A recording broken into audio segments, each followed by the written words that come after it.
Throwing the operator.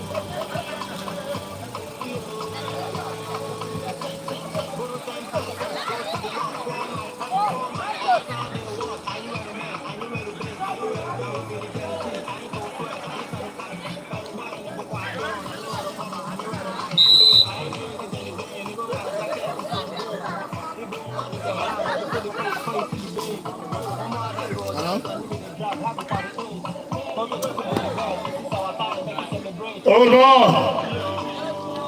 Follow the oh, offside. Marco Soreposa. Marco Soreposa. Mane top for that matter.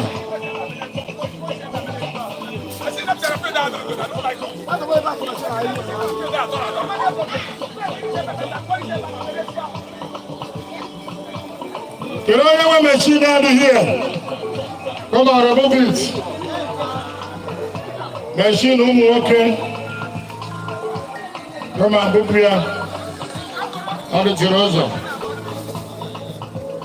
Hello?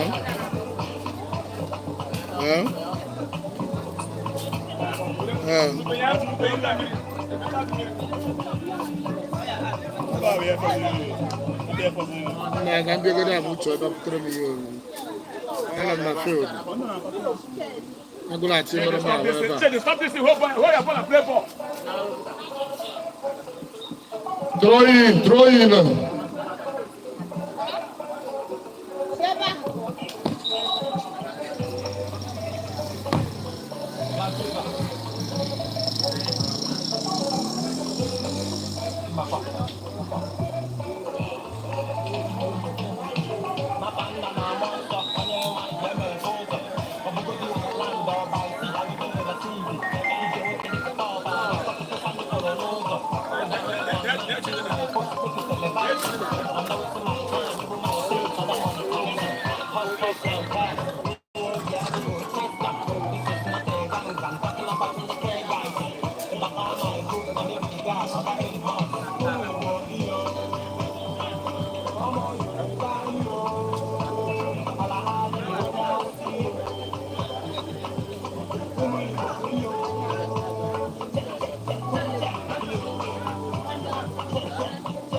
Come on,